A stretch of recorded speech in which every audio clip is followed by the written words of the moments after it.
oftentimes we try really hard to expand, but it's like sitting in a home full of people yelling at you all day long, that you're all the things that you were in the past.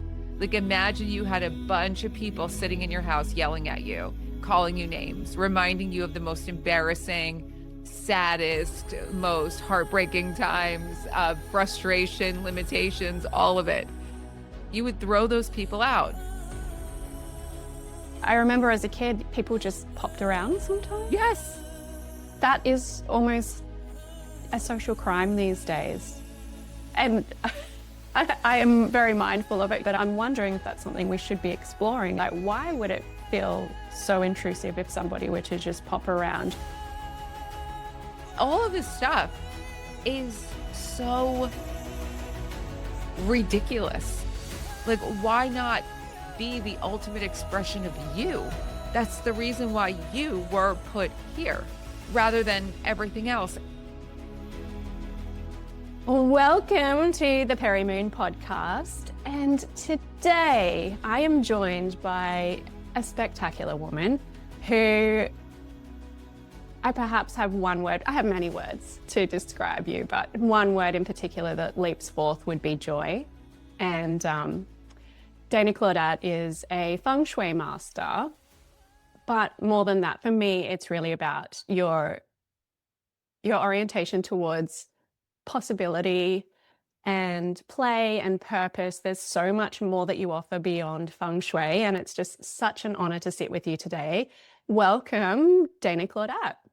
Thank you so much. I'm so grateful to be here. And you're one of the most expressively layered, incredible artists that I have had the pleasure of having in the school. The way you write, the way you speak, the way you show up, and watching all of this creativity unfold, all of the writing that you've done, all of the art that you've made, all of the things has been such a joy.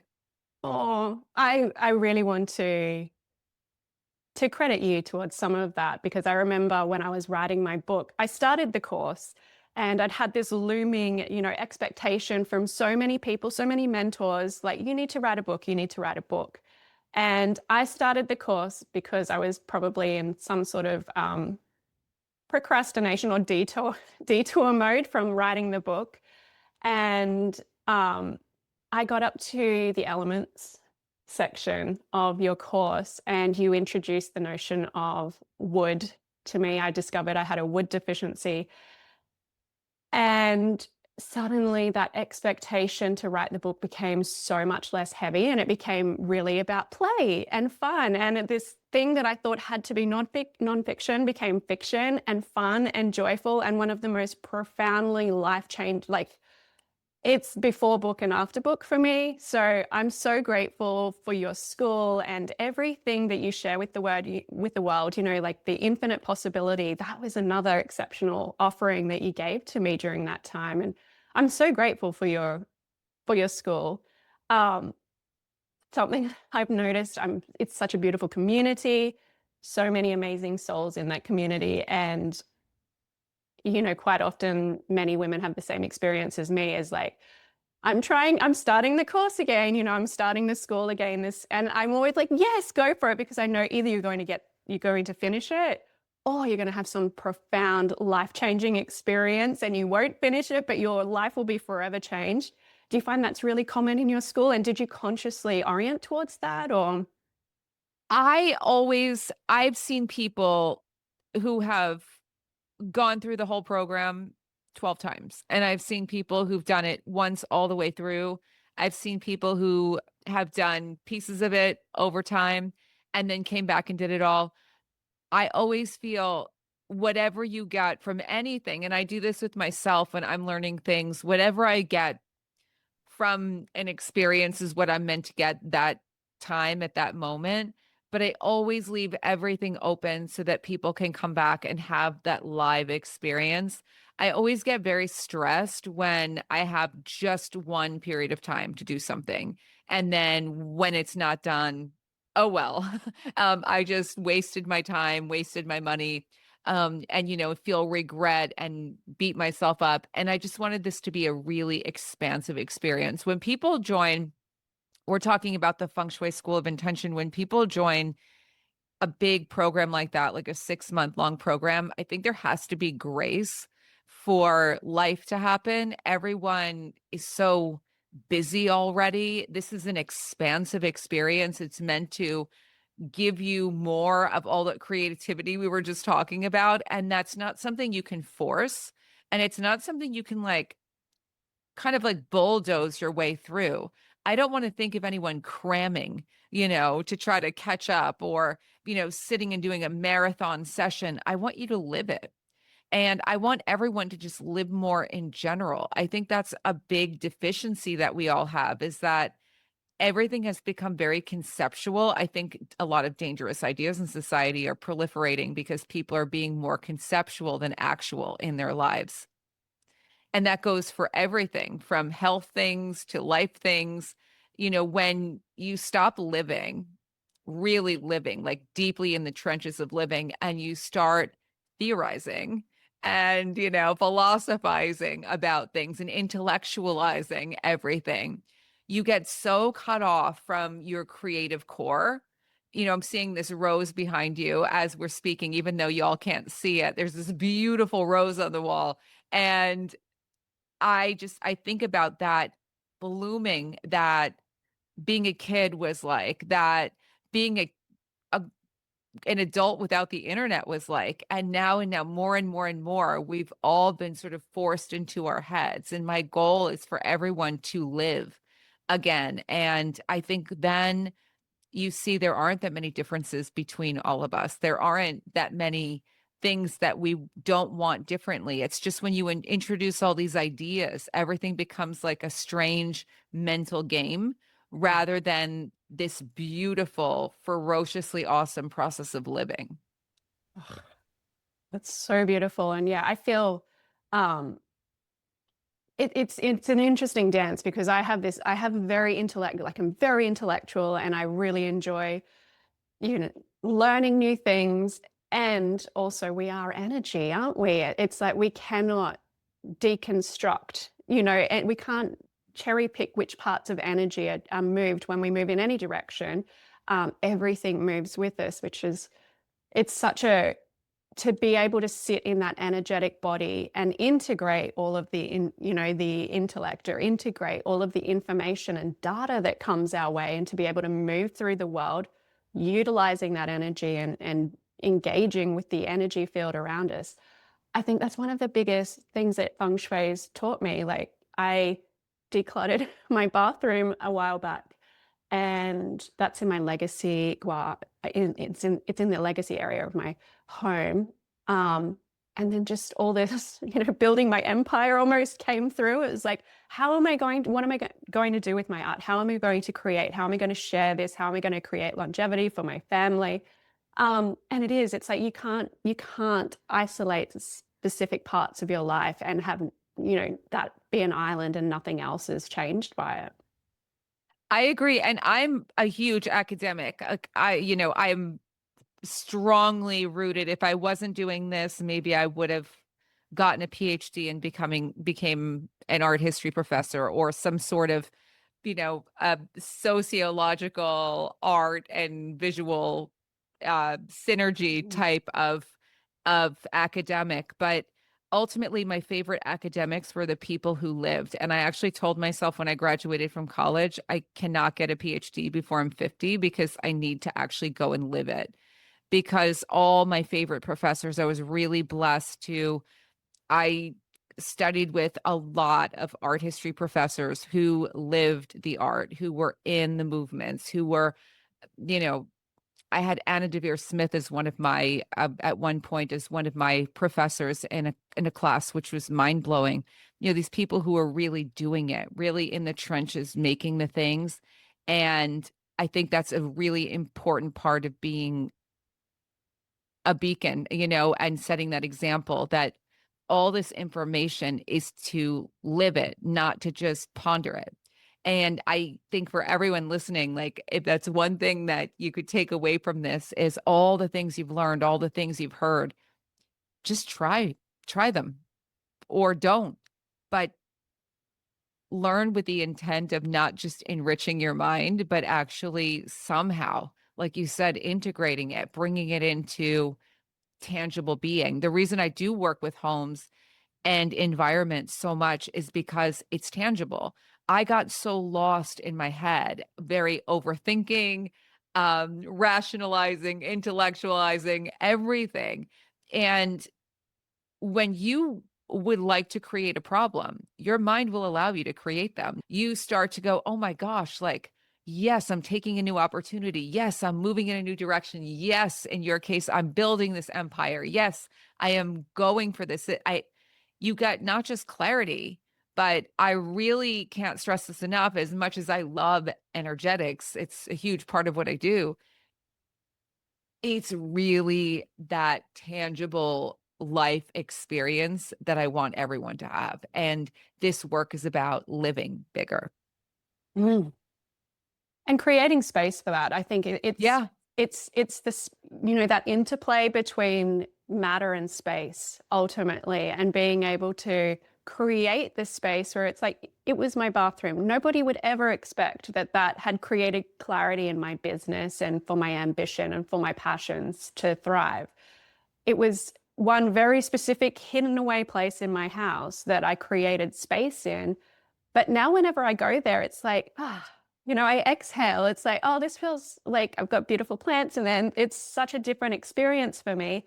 And just having a shower in there is like, and, if we think about the shower gods are where all of our great ideas come from. So the fact that I started getting really great inspired ideas from creating that space in that environment, um, it's not really, it's pretty obvious obvious in hindsight, but yeah, it is creating that space and that dynamic for things to grow and to flourish.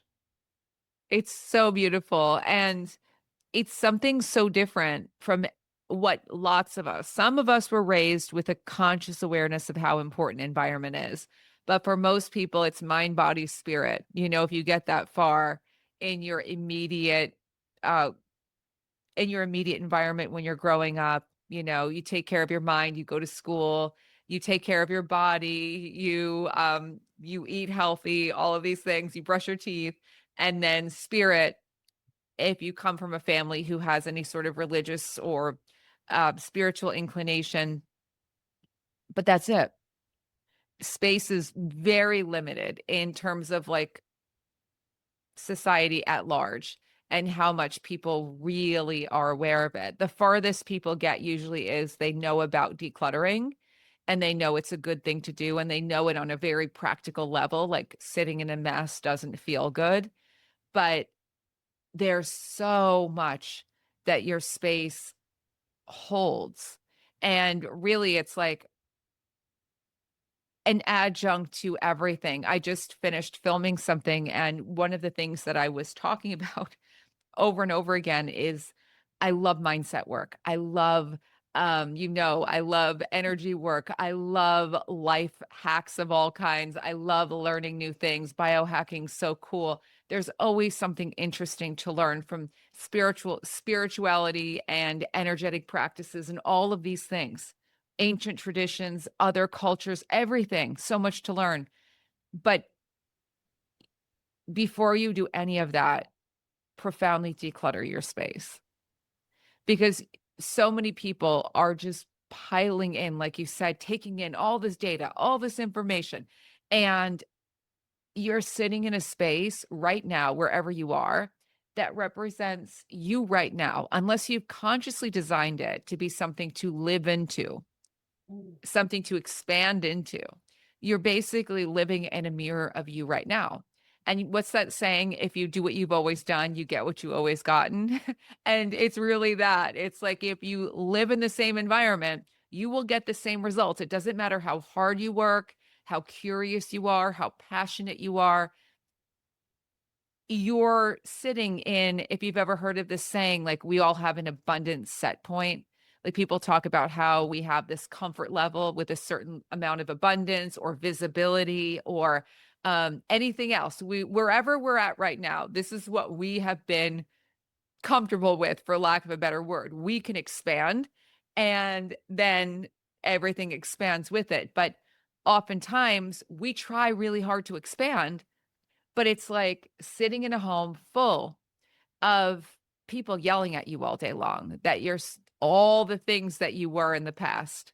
Like imagine you had a bunch of people sitting in your house yelling at you, calling you names, reminding you of the most embarrassing, saddest, most heartbreaking times of frustration, limitations, all of it. No one would want, you would throw those people out, but we leave our clutter here. We leave it all sitting around us. And it's the most scientifically proven. One interesting like thing that I can always lean to science for, it's been proven that all of these things are habit triggers. That's why when people come out of addiction therapy, oftentimes the first thing people do is they're told to remove certain things from their home that trigger their addiction.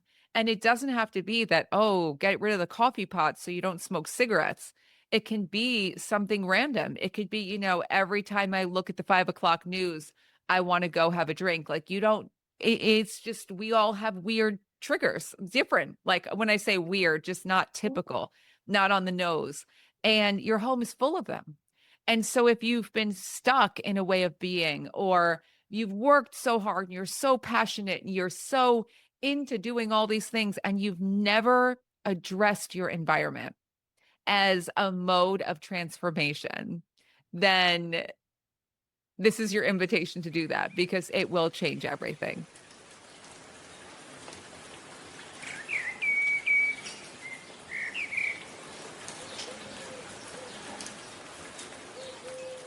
I absolutely agree. Just with and even as a way of like moving through and processing emotions, I after my divorce, I was doing a big decluttering, but there was one, these beautiful organic hemp overalls that I got from Greece when we were over there getting my children baptized. Like it was just this beautiful, wholesome memory. Um, and I'd really resisted, like they had a stain on them that I'd never been able to remove. So I wasn't wearing them anymore. And, I don't think you have to get rid of everything, but being aware of the trigger that caused, when I would hold it, I'd be like, I don't want this anymore. I don't need this anymore, but I can't let go of it. And for me, what was really coming up was that this was the best time in my life. I felt so accomplished as a mother. I was writing like all of these amazing things were happening in my life at that time. And it's never going to be like that ever again. And that was what those overalls represented to me, is like, if I let go of these overalls, that's the best time of my life that I'm ever going to have gone. And I really had to I had got the opportunity of being like, no, the best time, like I'm not going to be that woman that thinks this is the best time of my life is behind me. Like I'm going to release these and be like, the best time of my life is so in front of me, and I get to play with what that looks like. I get to be curious. I get to enjoy different pathways to see how that looks. It was such an expansive experience of being able to just sit with one object and feel absolute freedom and a stream of possibility flood through me from that. Oh, what a joy. What a joy. It's so powerful hearing you talk about that. There's so many objects that, and so many emotions. I think, again, this reductive idea that every emotion is going to be like sadness or regret. Like you come to see for yourself how mixed the emotions are in so many things. Like there are certain objects, that dresses that I have that I love, but have such bad memories attached to them. Like I need to get rid of them. And then I'm like, but then it's this, and then I remember that, and then this. And it's like, no, goodbye. Like I'm done. I don't want it. And it takes a lot. You really see, and I don't ever, for all of you interested in decluttering, I don't recommend forcing yourself to be ready before you're ready. You really do have to process these things. And I think, there's a time and a place when you'll say, you know what? Yeah, I've hit that point where I can say for sure the best days are in front of me. Like, I don't want to look back to this anymore. I don't need this anymore. And there's nothing wrong also with keeping some complex memories. And there's nothing wrong with, it's the acknowledgement, like you said, you're consciously aware of it. We're unconsciously holding on to so many things that are dead and gone. We're unconsciously doing that and kidding ourselves. And then our intellect is so capable of saying, oh, well, this, and then this, and then this, and this is the reason why, and then that. And you could just go on and on and on. I just had the lights behind me changed on the walls last night. I could have done that 8 years ago. And I was like, I'm not going to ask why. It doesn't matter. But I'm just acknowledging something in me has shifted to the degree that I will not settle anymore. And I think that's another helpful thing for everyone is there's this urge sometimes to be like, well, then now that I'm free of it, why don't I just muse upon it forever? You know what I mean? It's like, no, let's let it go. Let's acknowledge what a win.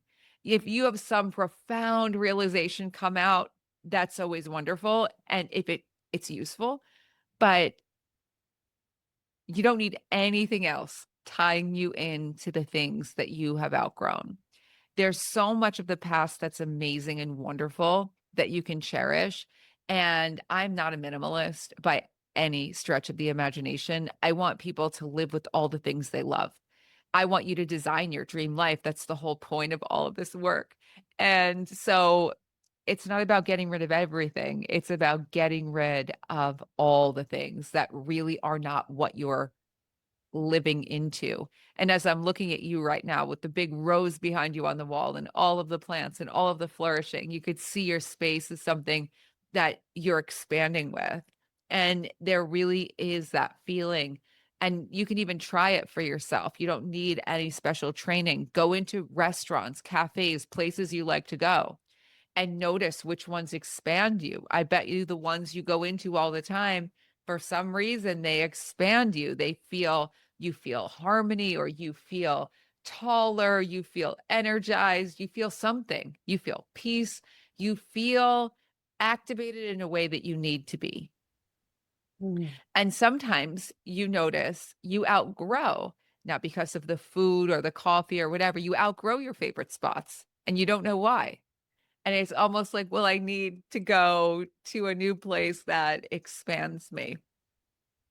I I've really had that experience. So for such a long time, I had to be in like my office and to write and to channel. It was like, no, but this is like a holy experience for me. And I really close to myself and like be nested somewhat. And now I'm in such like my nervous system feels so much healthier and so much more regulated that I'm open to those more expansive places. Whereas for a long time it felt like I need the nesting, I need to feel nourished and like I'm really being held. And now I'm so much more open to bigger, more expansive places. I go co-working with a girlfriend, with a girlfriend once a week, and it's this huge like warehouse coffee shop thing. So it's interesting where we're at and how that sort of, dictates almost. I know it does feel like it dictates. It's like not really a conscious choice to be like, this is the type of place that feels good. And I think if we can bring awareness to it and be like, why am I cloistering myself? Why am I, what in me doesn't feel safe to feel that expansion? Yeah. I think about all the ways that I've done even my own decluttering and then gone back a few years later and been like, why did I keep all this? Mm. And you just realize like the new you emerged. Yeah. And so there's this new way. And so, I think that, like I said, like resisting the urge to kind of uh, put it on you, you can really make yourself feel bad for it. I could say, God, I spent all of 2025 decluttering and now I'm doing more. Like, why didn't I just do it all the first time?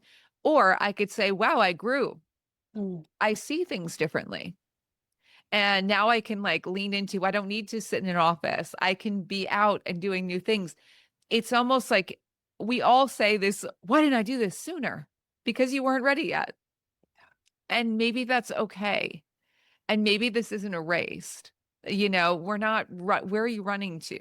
Mm. And that's really been a big lesson for me because I'm always running around. There's so much going on all at once.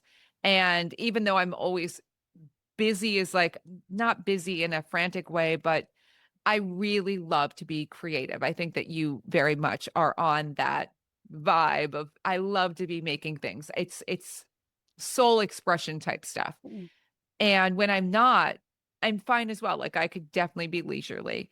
But I've noticed lately that one of the more important things that I have shifted is I've stopped thinking that there's some place I'm supposed to be at some time. I've watched too many people die. I've not to be morbid, but I have watched too many people die, some horrible deaths. I've seen way too many things happen now in life. I think we all have, we all have these experiences and we can take them however we take them. For me, I don't want to sound really nihilistic, but I'm like, this might as well be a game at some point. And like, why not really enjoy it? And the more I've allowed myself over the years to really enjoy, even if like I'm always like doing something, I'm always really enjoying it. I enjoyed having those things put up on the walls last night. I had this amazing conversation while it was being done. I learned how to install lighting. It was really fun. And I'm like, I'm enjoying everything. And like, why not? Mm. And when I started doing that, not only was that an accelerant for my whole life, it made everything go faster and everything bigger, but you also tap in to a level of creativity that you don't have when you're in that performance mode, if that makes sense to everyone listening. And the more I've made myself at home in all ways, metaphorically speaking, the more I could shut off that performance mode. And now sometimes when I scroll on social media and I see people that they're exuberantly happy, and I'm like, I don't buy that. Like Mm. some people are exuberantly happy and I could be like very unicorns and rainbows at times, but you just see people kind of pushing and performing and here's my bit and here's my thing and you know all this stuff. And I just want to tell everyone, please slow down, make yourself at home. So many more people would watch your videos. So many more people would get your messages. It's almost like sometimes we're performing our way away from ourselves. And, all of our gifts, all of our talents, those masks that we all wear. And I could always tell when I'm working on someone's house, meeting them, chatting with them, showing up at their house. I'm like, oh, there's such a difference between who you are Mm. publicly and who you are as a person. Let's make the two come together. And Mm. that's where real magic happens when you can be you through and through. There's no more performance, no more rushing, no more competing, no more, regretting. Like, what is that? You know what I mean? Mm. I feel like there's like this slipstream of creativity you get into when you drop all that performance Yeah. and being able to, and I think, this time of coming into midlife and having had life experience and the human experience, I think that's when it really starts to show. You can tell when somebody's very one-dimensional on social media. It's like, oh, this is their whole thing, is like being this happy, shiny person all the time. But when you get the privilege of sitting with people in their depth and in all of their textures and in all of the shades of them, because I'm the same. I feel like a lot of people often think I'm really aloof, I'm so positive so much of the time. And it's like, oh no, that has come from being able to sit in that without the performance when I was in grief or when I was, depressed or whatever it may be, whatever experience it was that I'm having, I allowed myself to sit in that without performance. And now I can sit in joy without performance. And it's such an honor to be able to have that whole spectrum.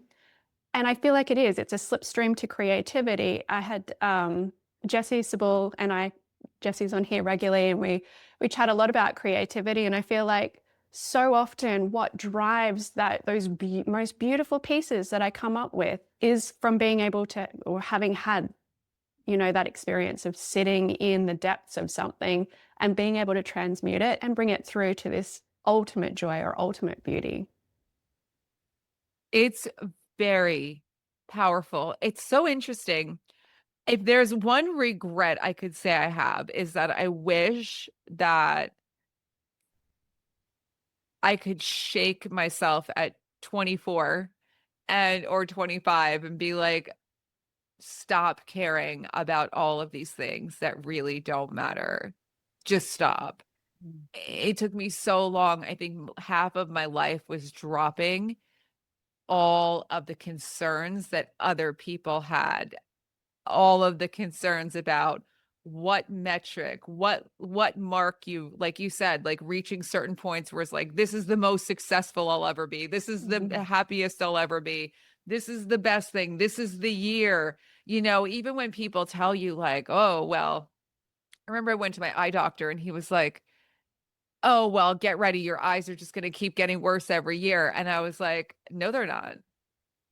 And I was like, I really like you. We're going to talk about this right now, or I'm never coming back. My eyes are not getting worse every year. There's no such thing. My eyes have been the same forever, and they're not getting worse every year because I reached a certain age. Like that, I just don't believe it. I don't.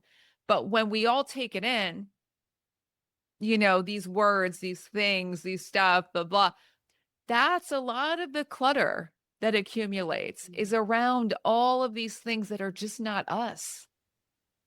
The performances, the masks, the stuff. It's very uncomfortable sometimes to confront how much you didn't show up as you. Mm. That to me is like the really uncomfortable part of it. It's like cringe. I think that's a good word. It's very cringe for me to be like, oh my God, I cared about what people thought about my outfit. You know what I mean? All this stuff. Like it's like, um, but even deeper than that, like the way that all of these philosophies, whether it's, what you look like, how old you are, what diet, what house you have, all of this stuff is so ridiculous. Like why not be the ultimate expression of you? That's the reason why you were put here rather than everything else. And I think that's another thing that when people join the feng shui school, they're often shocked. You weren't, because I think you came in with a very open mind, often shocked that a lot of what we spend time on is you. Mm. It's very hard to help people to become themselves when you're not fully rooted in yourself, you know? It's very hard. Like I come across a lot of people and that are like, oh, it doesn't mean you have to be perfect. It's just you just have to be you. I'm like, gosh, I'm not surprised that you're struggling right now because I don't know who you are. Like I'm talking to someone, but I don't really feel you in front of me. And if we could all just be closer to who we are, everything would be so much easier.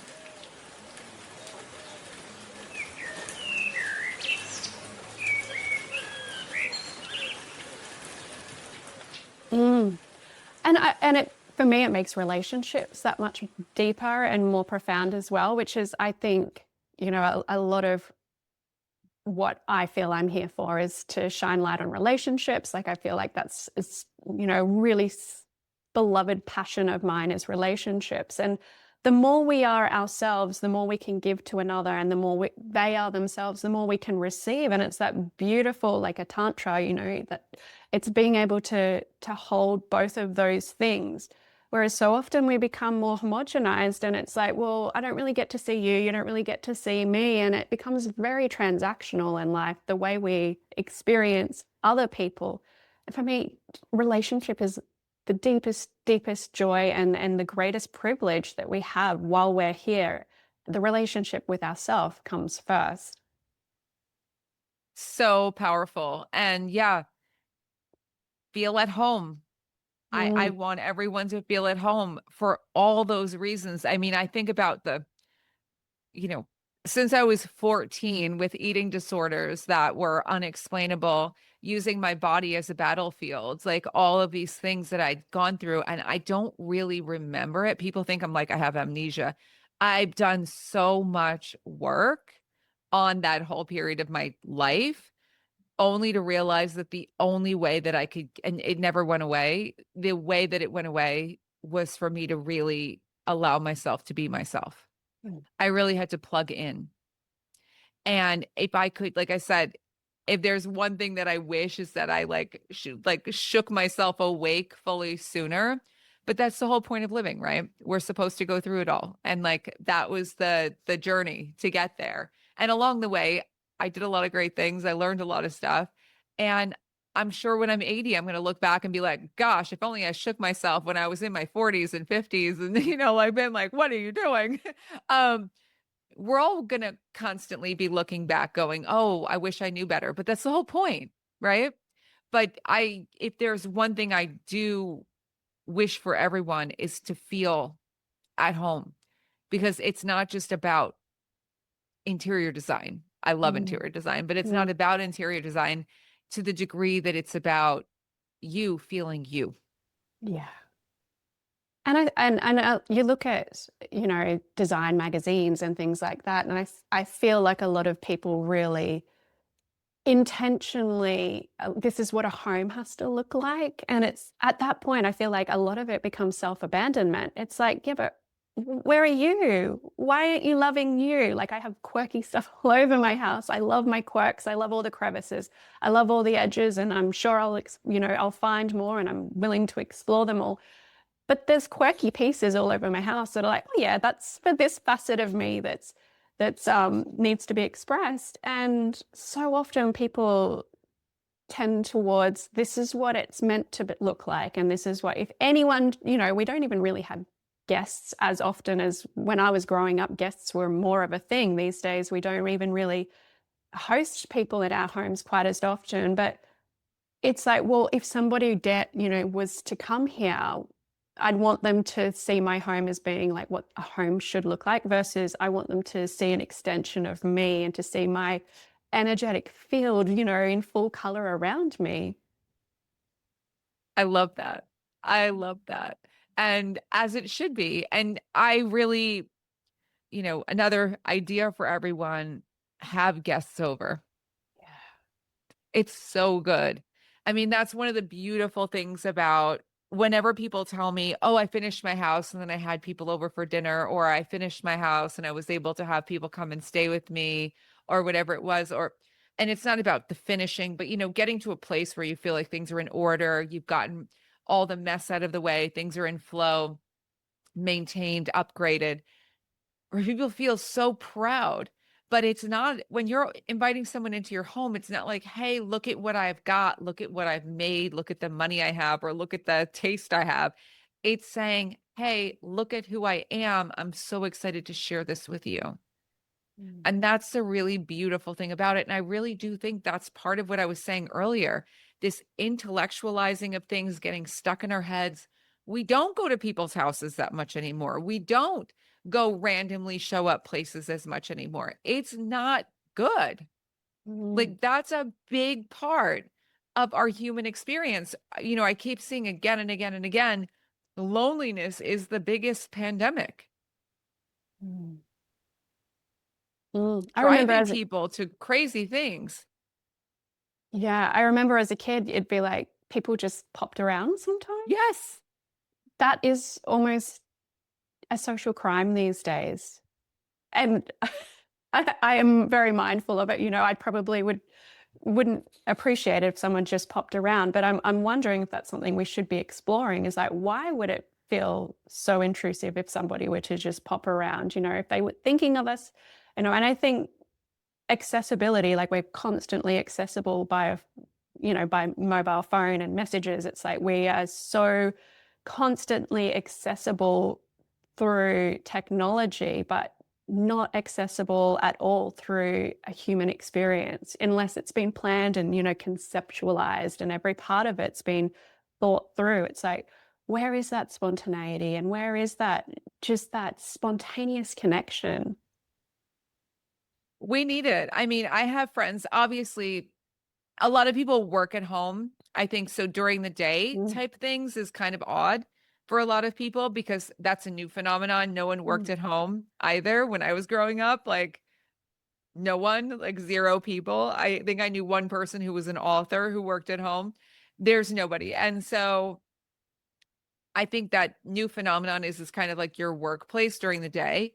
But aside from that, the weekends, the evenings, like my mom always had people coming out. Like people were always showing up. But mm, her house was always also ready to receive people. That was a part of that philosophy. Was like you were always house cleaning was never considered as much a chore for people around my mom as it was like putting on makeup.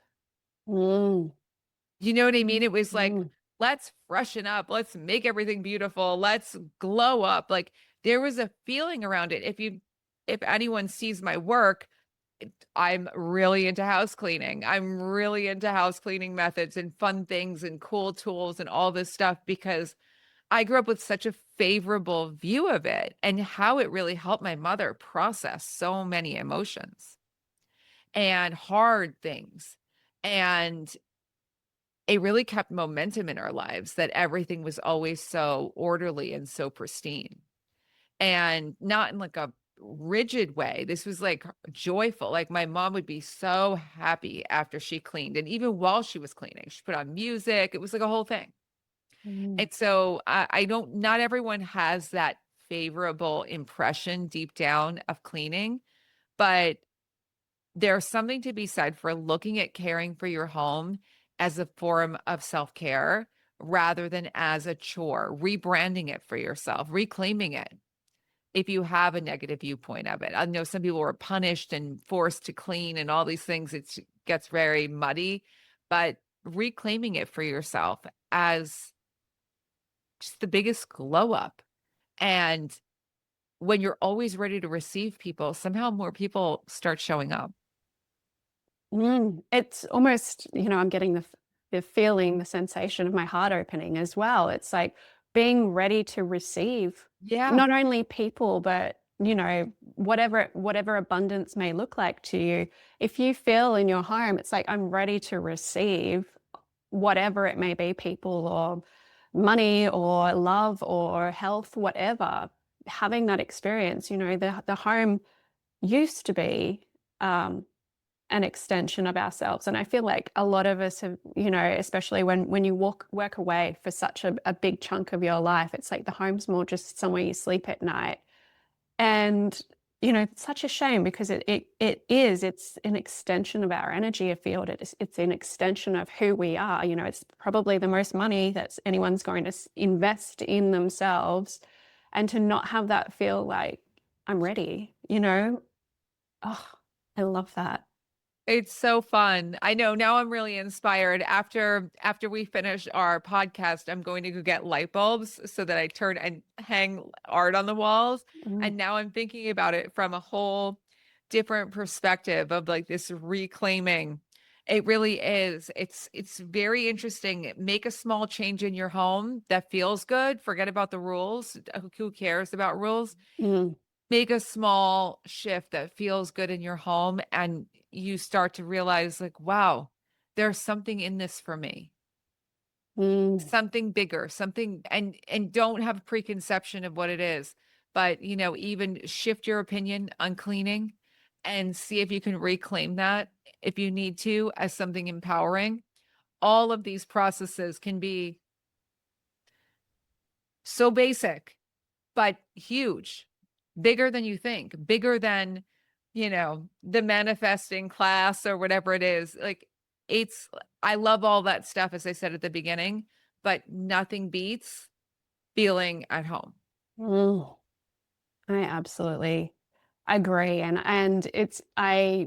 I lived in almost, a really beautiful mansion for a long time, and then through divorce, and now I'm in this really quirky, beautiful little old house, and I love it so much, and I feel so at home, and I'm feel able to express my quirks because, it is, and the environment does is a mirror of us, as you mentioned before. And gosh, there's so much joy to be had in finding yourself at home. And thank you so much, Dana. I'm just so grateful for this conversation and grateful for the insights you bring me. And I'm sure our listeners will absolutely adore hearing what you have to say as well.